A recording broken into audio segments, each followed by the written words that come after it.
Hello students, I welcome you all on my YouTube channel Literary Classes.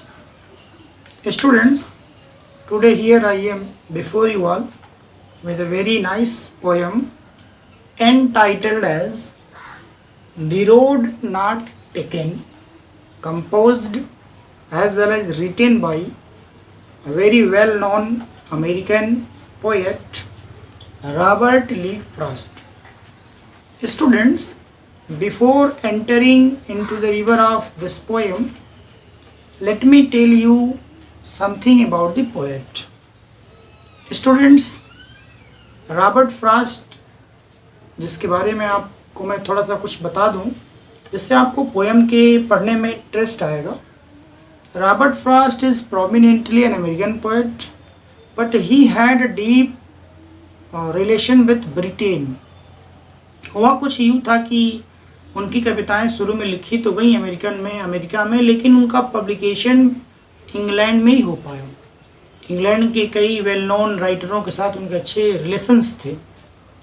तो इस तरह से रॉबर्ट फ्रॉस्ट का जो जीवन है वो अमेरिकन पोएट होते हुए भी ब्रिटेन के साथ एक काफ़ी अरसे से जुड़ा रहा. Robert Frost was born in 1874 and died in 1963. Robert Frost एक रियलिस्टिक पोएट हैं. स्टूडेंट्स, रॉबर्ट फ्रॉस्ट की जो कविताएं होती हैं उसमें वो रियल चीज़ों का प्रेजेंटेशन करते हैं.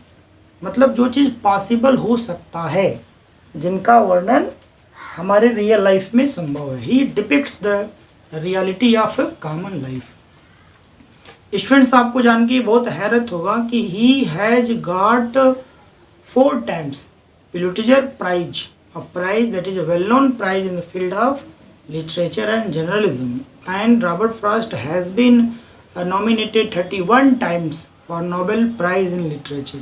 अब आप इसे कल्पना कर सकते हैं उनका पोएटिक वर्ल्ड में कितना बड़ा कद है. ठीक है, आइए स्टूडेंट्स, अब आज के इस पोएम पे आनंद लेते हैं. The title of our poem is the road not taken.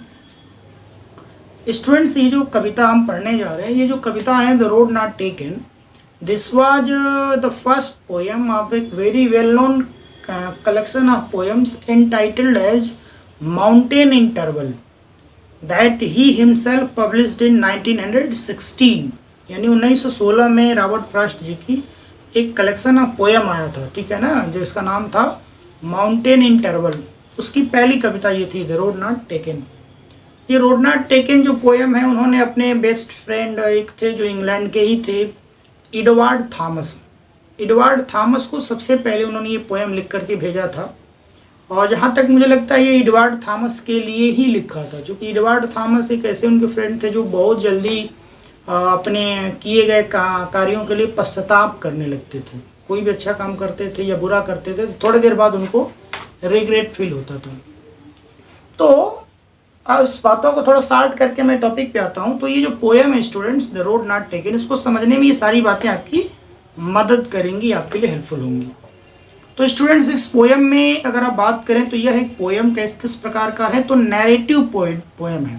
ठीक है ना. इसका अगर जेनरा हम बताएं, the road not taken is a narrative poem. Poem 3 तरह का होता है, ड्रामेटिक होता है, नैरेटिव होता है और लिरिकल होता है. तो उसमें ये नैरेटिव पोएम है और इसके जो नैरेटर हैं स्वयं रॉबर्ट फ्रॉस्ट हैं. इस पोएम को एलिगरिकल पोएम भी कह सकते हैं. एलिगरिकल पोएम माने इस पोएम का एक सरफेस मीनिंग आप देखेंगे तो वो ये है कि जो पोएट है वो किसी रास्ते से जा रहा है, वो रास्ता एक जंगल से होकर के निकलता है और जाते जाते वो एक ऐसे पॉइंट पे आता है जहाँ पे रास्ता 2 भागों में बट जाता है. अब पोएट वहाँ पे कंफ्यूज्ड हो जाता है कि उसे अब ये डिसाइड करने में दिक्कत आती है कि वो किस मार्ग पे चले.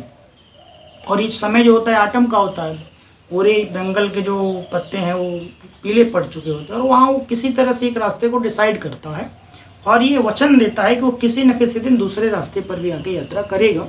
लेकिन ऐसा वो व्यक्त करता है कि शायद ऐसा वो कभी कर नहीं पाया और उसके जीवन में वो जो कुछ भी अचीव किया वो उस एक डिसीजन का ही रिजल्ट है. चाहे जो कुछ वो पाया या खोया, that was the result of that decision what he had taken when he was standing on that point. तो ये इसका सरफेस मीनिंग है.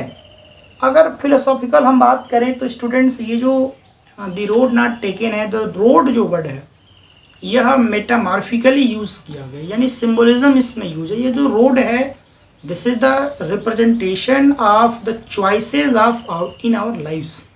स्टूडेंट्स, हमारे जीवन में कई बार ऐसे मोड़ आते हैं जहां हमको कुछ चीज़ें चुनना होता है, विचारों को चुनना पड़ता है, किस विचार को हम अमल करें किसको न करें।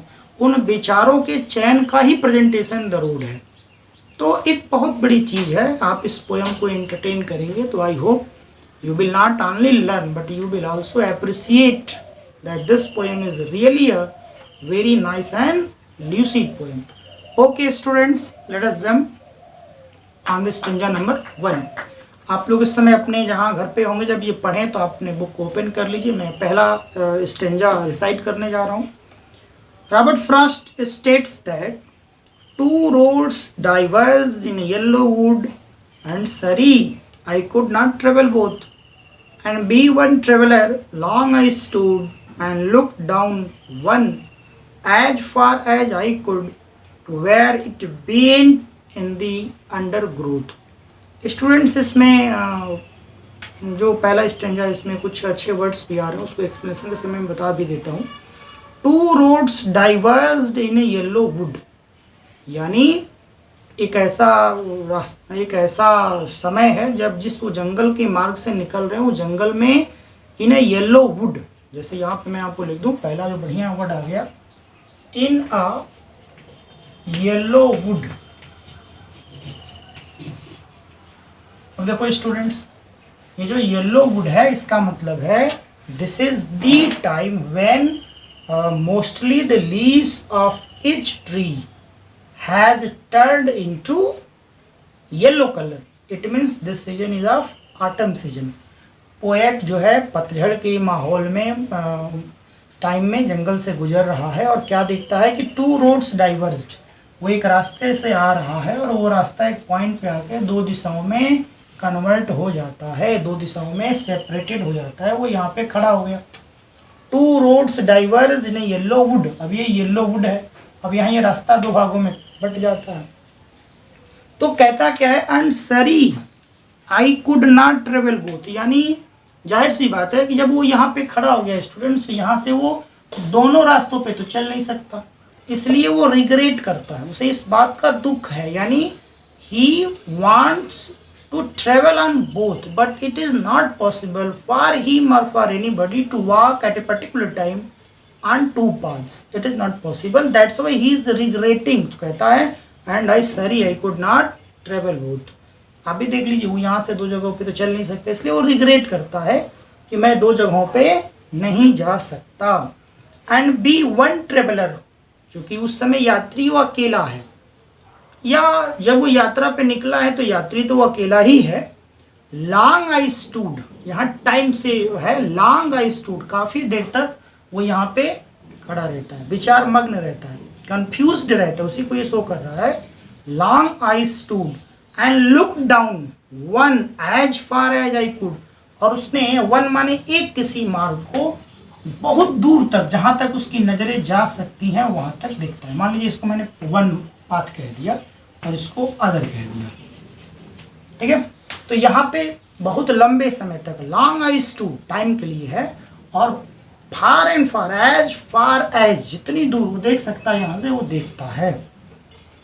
टू वेयर बताता है कहाँ तक, इट बेंट माने this one path turns in the undergrowth. Undergrowth means students the little shrubs and herbs that grows under big and tall trees. तो झाड़ियों में बड़ी दूर तक जहाँ ये पोएट देख सकता है वहाँ तक ये देखता है। उसके बाद देखता है कि झाड़ियों में रास्ता मुड़ गया, वहाँ तक उसकी नज़रें नहीं जा सकती हैं, और यहाँ पर ये पूरा जो स्टेंजा है वो कंप्लीट होता है।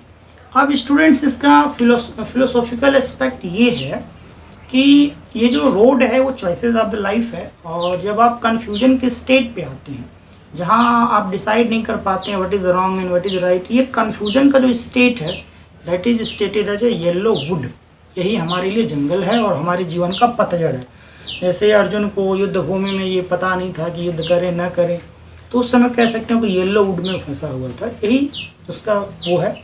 और यहाँ पे आदमी फिर एक चुनाव को देखता है बड़ी दूर तक, जहाँ तक वो सोच सकता है, रॉन्ग राइट वहाँ तक आदमी देखने का प्रयास करता है, लेकिन आदमी त्रिकालदर्शी तो है नहीं कि सब कुछ देख सकता है। तो ये इसका फिलोसॉफिकल एस्पेक्ट्स है।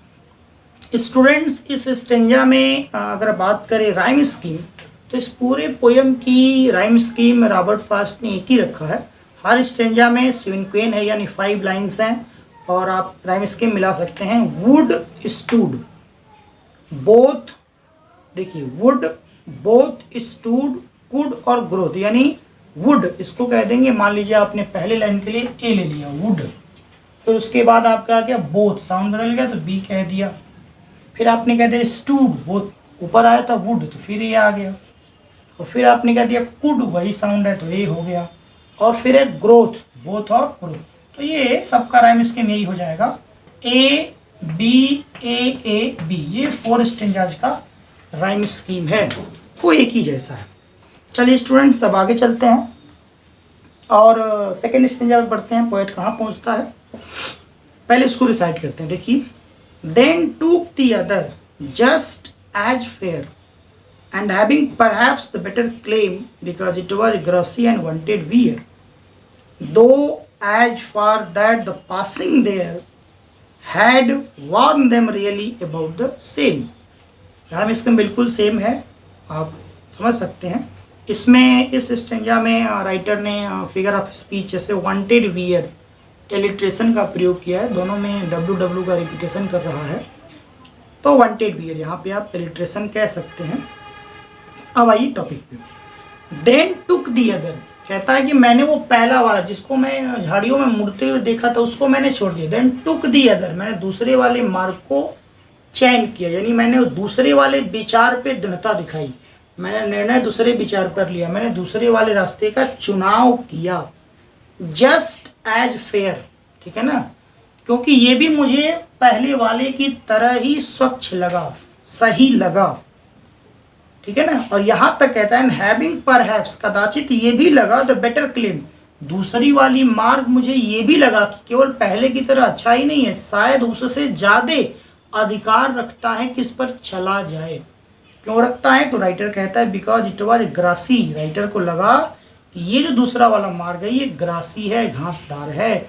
Students then the roads were of raw type, तब कच्चे मार्ग होते थे और घास सड़कों पे ज़्यादा होती थी, तो ये ग्रासी था। एंड वांटेड वियर, देखो कितना सुंदर इलिट्रेशन है, एंड वांटेड वियर, और उस पर कम लोगों ने यूज़ किया था, कम लोग चले थे, इसलिए घास पर्याप्त था। तो इस कारण से ये दूसरा वाला रास्ता ये बेटर क्लेम कर रहा था कि मेरे पर चला जाए, और राइटर ने उसको डिसाइड किया, पोएट ने उसको डिसाइड किया, यानी हम दूसरे विचार को ग्रहण कर लिए, एक को हमने छोड़ दिया। जो आसान हमें लगा, जिस पर लगा कि हम आसानी से अपने गंतव्य पर जा सकते हैं, हम उस विचार का चुनाव अपने जीवन में कर लेते हैं। फिर उसी मोमेंट इनर कॉन्शियस से इनको आवाज आती है और क्या कहते हैं, though as far that the passing there, देखिए दी पासिंग देयर, यद्यपि इनके ये लगता है कि जहाँ तक मैं यात्रा करके आया हूँ या जहाँ तक लोग यात्रा करके आए हैं, had worn them really about the same, यानी जहाँ तक जिस पॉइंट तक ये चल कर आए हैं इनको ये फील होता है कि इन दोनों रास्तों पर लगभग बराबर ही लोग चले हैं। ठीक है, वो एक रास्ता ग्रासी लग रहा है, ग्रासी है, लेकिन चलने में जहाँ तक लगता है कोई इक्वली ही है, ऐसा भी इनके मन में फील होता है। और ये दूसरा स्टेंजा यहाँ पे कंप्लीट होता है। राइम स्कीम वही है। आइए थर्ड स्टेंजा पे चलते हैं। And both that morning equally lay in leaves, no step had trodden black. Oh, I kept the first for another day, yet knowing how way leads on to way, I doubted if I should ever come back. अब इस third stanza में students आप देखेंगे उन्होंने decide कर लिया कि किस पे चलना है, और फिर खेद भी व्यक्त किया कि जिस पर हम नहीं चल पाए। एंड बोथ दैट मॉर्निंग, जिस सुबह ये खड़े हैं, कहते हैं कि दोनों रास्ते इक्वली ले इन लीव्स, इसको कहते हैं एनजामेंट, ये भी एक फिगर ऑफ स्पीच है, रेट्रिकल डिवाइस है जिसमें एक सेंटेंस के भाव को अगले सेंटेंस में जमअप किया जाता है। पूरे इस पोएम में स्टूडेंट्स रॉबर्ट फ्रॉस्ट ने वेरिएशन मीटर का किया है ताकि एक नेचुरलनेस उनकी कविताओं में आ सके, लग सके कि उनकी कविता जो है स्पॉन्टेनियस ओवरफ्लो है। जो जैसा भाव मिला वैसा उन्होंने लिखने का प्रयास किया। तो कहते हैं कि उस सुबह ये दोनों सड़कें एक बराबर पत्तियों से ढकी थी, यानी इन दोनों पे लगभग बराबर पत्तियां गिरी थी। नो स्टेप, स्टेप माने पैर, यानी कोई भी व्यक्ति हैड ट्राडेन ब्लैक, चल करके इनको कुचला नहीं था। ट्राडेन ब्लैक, ट्राडेन माने क्रश करना, यानी उस सुबह कोई इन दोनों मार्गों पर यात्रा नहीं किया था, दोनों पर समान रूप से पत्तियां गिरी हुई थी। ओह, देखो यहाँ पे एक्सक्लेमेटरी भाव है, रिग्रेट का भाव। I kept the first for another day, यानी जो पहला रास्ता जिसको मैं कह रहा हूँ, इस रास्ते को, इस मार्ग को इन्होंने अगले किसी दूसरे दिन के लिए छोड़ दिया कि कभी गॉड ऐसा करेंगे तो मैं इस रास्ते पर चलूंगा। येट नोविंग, इस बात का इन्हें ज्ञान है, how way Leeds on two way. देखो ये सेंटेंस याद रखेंगे, how way Leeds on two way, ये जानते हुए कि जब किसी मार्ग पर आप चल देते हैं तो वो मार्ग फिर आगे बढ़ जाता है और कई मार्ग अन्यों पर लेके चला जाता है, लौटने का मौका नहीं देता। एक मार्ग पे आप चलेंगे तो उस पर फिर कई मार्ग आएंगे और आपको आगे लेता जाएगा, एक रास्ता कई अन्य मार्गों पर ले जाता है। ये जानते हुए भी आई डाउटेड, मुझे पूरा संदेह था, if I should ever come back, क्या मैं कभी ये जो रास्ता छोड़ रहा हूँ, ये जो विचार मैं छोड़ रहा हूँ, क्या मैं उस पर कभी अमल कर पाऊंगा। लेकिन फिर भी मैंने पहले रास्ते को यहाँ पे लेफ्ट आउट कर दिया, फॉर एनी अदर डे। ये पूरा हुआ स्टेंजा। इसमें आप देख सकते हैं कि पोएट ने खेद जाहिर किया है पहले रास्ते को छोड़ने का, लेकिन उसे संदेह है, पूरा विश्वास है कि वो आ नहीं पाएगा। और यहाँ फाइनली स्टेंजा उनका शुरू होता है। और ये जो स्टेंजा स्टूडेंट्स, पहले इसको मैं रिसाइट कर देता हूँ। I shall be telling this with a sigh, somewhere ages and ages hence two roads diverged in a wood, and I took the one less traveled by, and that has made all the difference। इस stanza में writer अभी मान लो present में खड़ा हो गया है, 1916 में अभी की बात है, और वो भविष्य की बात लिख रहा है। ठीक है, आई शैल बी टेलिंग, बोले मैं ये बात बता रहा हूँगा, मैं ये बताऊँगा, आई विल टेल यू, आप ये जान पाओगे। दिस क्या, विथ ए साई, बड़े रिग्रेट के साथ, शायद मुझे बहुत उस समय खेद होगा, मुझे बहुत इस बात का ग्लानि होगा, दुख होगा, बहुत खेद होगा। समवेयर, कभी फ्यूचर में, एजेज एंड एजेस, देखो इसको कहेंगे रिपीटेशन, एलिट्रेशन भी है, रिपीटेशन भी, एजेज एंड एजेस, यानी कभी शताब्दियों में, सदियों में कभी इस बात पर मुझे जरूर खेद होगा। और ये बताते समय, एज हेंस, हेंस माने in future, ages and ages, शताब्दियों में, सदियों बाद कभी इस बात पे जब मैं चर्चा करूंगा तो मुझे जरूर बहुत खेद होगा। क्या खेद होगा? Two roads diverge in a wood, उस जंगल में, येलो वुड में, जहाँ वो रास्ते, दो रास्तों में, दो दिशाओं में जहाँ मुड़ गए थे। And I took the one less travelled by, और मैंने वो रास्ता चयन किया था जिस रास्ते पर मेरे हिसाब से कम लोग चले थे। And that has made all the difference, और वो जो रास्ता मैंने चुना था, वो जो मैंने डिसाइड किया था, उसी ने मेरे जीवन में हर प्रकार का परिवर्तन लाया है। यानी whatever I have got in my life and whatever I have lost in my life, what's are my achievements and what's are not my achievement, is due to that one decision that I had taken when I was standing at the point when the two roads were diverged in different directions in a yellow wood। जीवन में इसका बहुत बड़ा असर पड़ता है। Students यहाँ पे अपने पोएम को क्लोज करते हैं।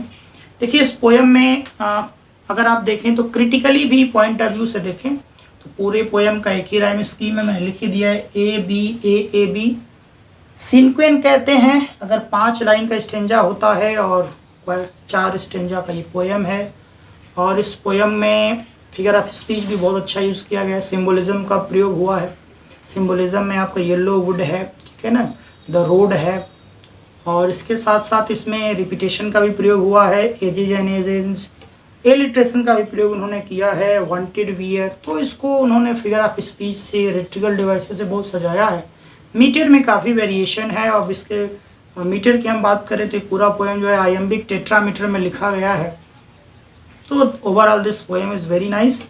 I hope you all have enjoyed this poem. इसके एक्सरसाइज में आप जाएंगे और जो क्वेश्चंस है उसको फेस करेंगे। If you find any difficulty you can write in comment box, and how you enjoyed, did you enjoy this poem or not, you should also mention। At last I would like to say Wish you all the best during this lockdown period. Keep on your study and be safe. Okay, thanks.